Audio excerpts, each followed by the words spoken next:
Assalamualaikum warahmatullahi wabarakatuh.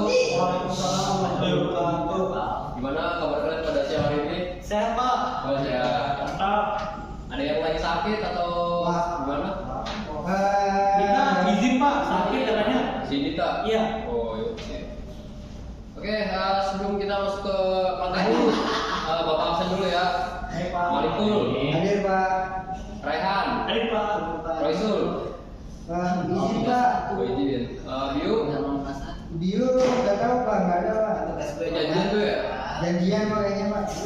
Repal, Hadir. Ipar, Hadir, Pak. Bisa. Hadir semua Pak kayaknya.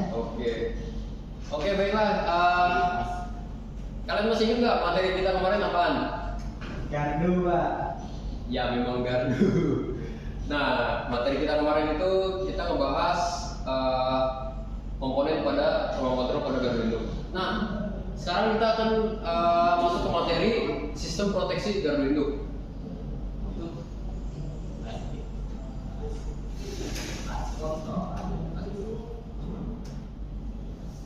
Oke, Mas Malikul bisa dibaca? Tujuan pembelajaran. Setelah mengikuti pembelajaran ini, peserta didik mampu satu menjelaskan pengertian, tujuan dan syarat-syarat sistem proteksi gardu induk sensitif, cepat, selektif, dan andal. Dua, mengidentifikasi jenis-jenis relay proteksi dan fungsinya OCR, GFR, differential relay, distance relay, UFR, OVR, dan MDF. Tiga, menjelaskan prinsip koordinasi proteksi dalam sistem gardu induk, selektivitas, kecepatan, sensitivitas, dan keandalan. Empat, menjelaskan skema trip circuit breaker (CB) dan cara kerja relay dalam memutus gangguan pada sistem tenaga listrik. Lima, mengidentifikasi zona-zona proteksi pada gardu induk dan jenis relay yang digunakan pada masing-masing perusahaan. Oke, terima kasih Mas Malikul. Oke, selanjutnya kita masuk ke sistem proteksi gardu induk. Nah, apa sih itu sistem proteksi gardu induk? Ada yang tahu teman-teman? Tahu Pak. Proteksi gardu induk. Betul, 100 buat Karisa.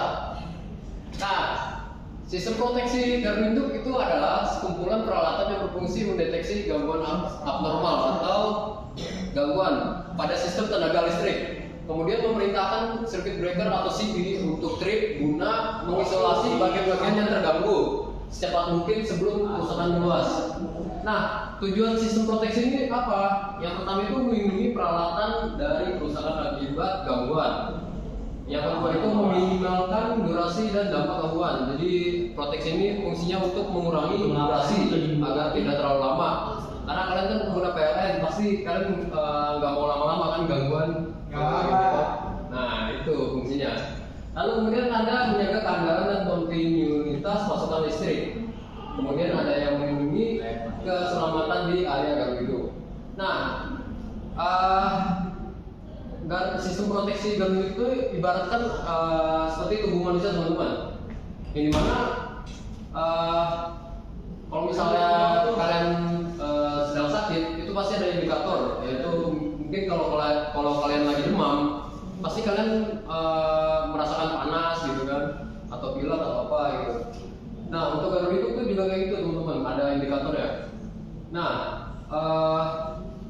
jika kalian sakit tuh kalian kemana sih? Dokter Pak. Dokter ya. Nah, kalau di gardu induk itu ada namanya komponen namanya circuit breaker. Nah, dia itu fungsinya untuk menyembuhkan atau memutus gangguan dari gardu induk agar tidak meluas gangguannya. Nah, jenis-jenis relay proteksi ini pertama ada singkatan dari OCR atau over current relay. Fungsinya itu simpel untuk mendeteksi arus lebih akibat bukan berlebih atau hubung singkat. Kemudian ada ground fault relay atau singkatannya itu GFR. Itu mendeteksi arus gangguan ke tanah atau earth fault atau kebocoran arus yang ke tanah atau ground. Lalu ada differential relay itu relay yang berfungsi untuk memproteksi trafo. Jadi dia membandingkan arus input atau arus masuk pada primary trafo arusnya berapa. Kalau ada perbedaan dengan outputnya, ada perbedaan output dari arus trafo, dia akan nge-trip teman-teman. Nah, kemudian ada distance relay atau relay jarak.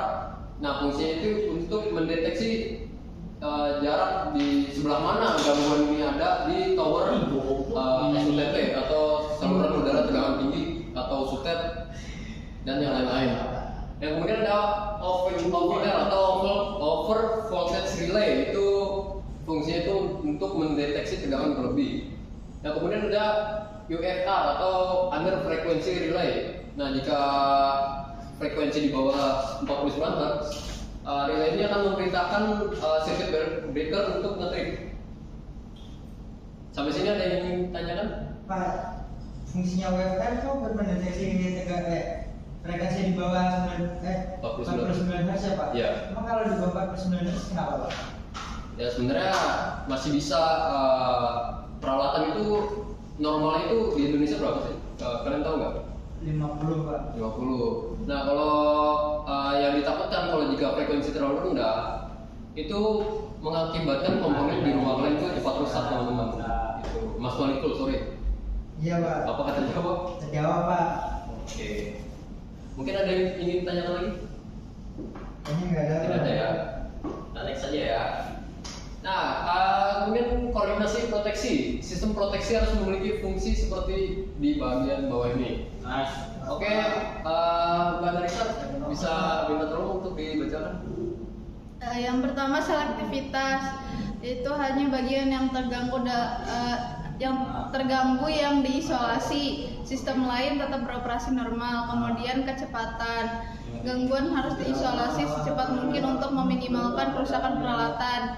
Terus ada sensitivitas, jadi relay harus mampu mendeteksi gangguan terkecil sekalipun agar tidak ada gangguan yang terlewat. Dan yang terakhir keandalan, di mana relay bekerja saat diperlukan atau dependability, dan tidak bekerja saat tidak diperlukan. Ya, terima kasih Mbak Narisa.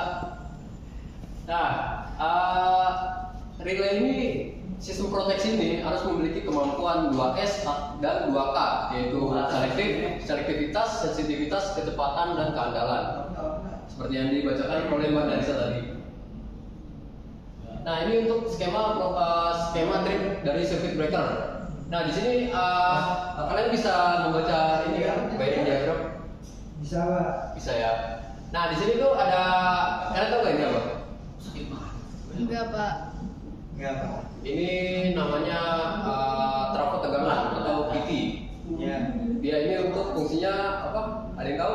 Ini Buat menstabilkan tegangan, Menaikkan ketegangan.